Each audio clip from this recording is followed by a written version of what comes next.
Hi, this is Steve Walton from Tropic Heating and PatioHeat.com. Today we have this residential application. You can see we have a structure up here, and it's going to be a flat roof, or excuse me, a flat ceiling. And so it's going to kind of look like this. Here we have dining space, reclining, and then a jacuzzi area. Our dimensions overall, I have approximately a 10-foot 4-inch ceiling and 32-foot wide, but I'm going to knock it down to this 23-foot by 16-foot. We have a sliding door over here, a television, window, and a door that I'm going to assume swings out like that. So let's turn that off. And because of the height, you can see that I've chosen two things. Number one, I've chosen the flush mount kits. This will look really nice in this particular application. And because of the height, I chose the 6,000 watt unit. Flush mount kits, as you might be able to tell in this image, you have the flush mount frame here, the unit itself, and then you build a 1-hour fire rated drywall, 5/8 drywall inside of the cavity. You don't use the bracket. They actually hang on a tab that's located around the side over here. But in any case, you can see that we have this 1-hour fire rated box here. And if you look inside here, you would attach that to one of these joists. Now, you could move the units closer to one side or the other to get your attachment point, and then build another box around the other 3 sides, let's say. I don't know the true construction of the rafters up here, but I kind of show them. This is just a artistic drawing of that. But let's just take that cover off again. So you can see here that they're just placed between these rafters. You need 13 inches minimum for these boxes. And you can attach the flush mount kit either by screwing a bolt through here, or going through the side of the unit into the I have these as 2x8s. You need 8 inches of clearance from, sorry about the viewpoint there, but you need 8 inches of clearance from the bottom edge of the beam all the way up. So 2x8s is what they recommend as far as the boxing of the unit. Now the structure obviously could be whatever it is, but as long as you maintain that 8 inches of clearance. So okay, let's go ahead and put the array on and see what kind of coverage we have with a 6,000 watt unit. So this particular group of units are centralized in the patio. I have it centered on this middle beam here. You can see that our coverage is fairly well throughout the space. We're not going to heat up the jacuzzi because really you don't need heat on top of a jacuzzi, I don't think.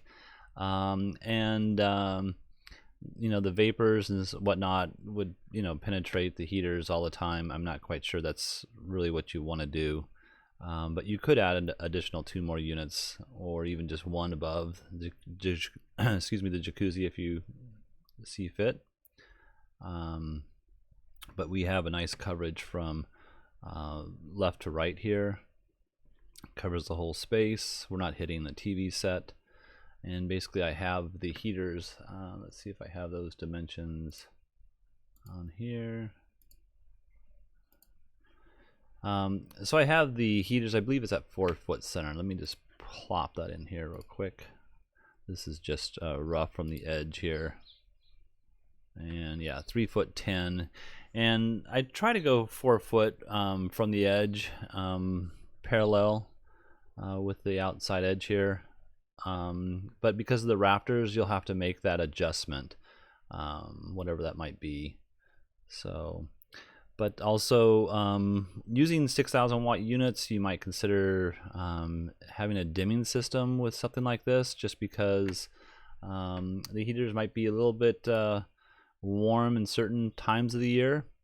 Oh, and one other thing I wanted to mention, when having a stucco or even a wooden like tongue groove finish ceiling, you want to maintain a 1/2 inch clearance from these holes to the edge of the stucco.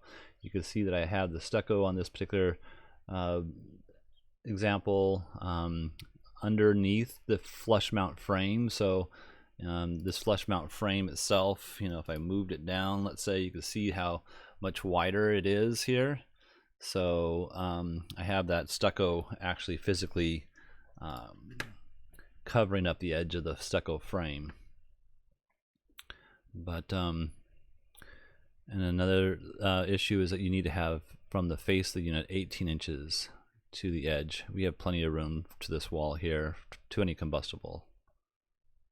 So that's what I would recommend. Now, if you went with a 4,000 watt unit, I just don't think that that 4,000 watt unit would carry you through on colder days, because the 4,000 watt unit's really made for a height of about 8 foot off the ground, and I think we're at 10.4 here. So that's why I chose the 6,000 watt units. I know that they are quite power thirsty, so they pull in about 25 amps each at 240.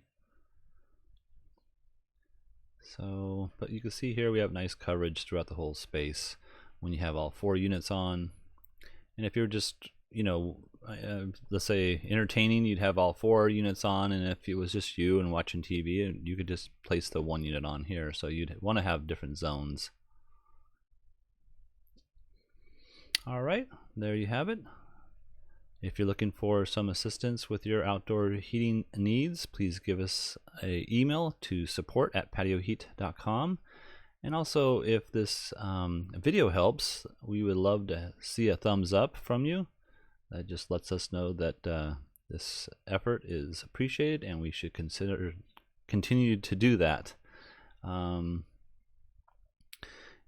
last thing we didn't look at really is the distance between heaters. Let's just look at that real quick before I go. So I have at 7'6", and again, I look at about 8, maybe 9 foot.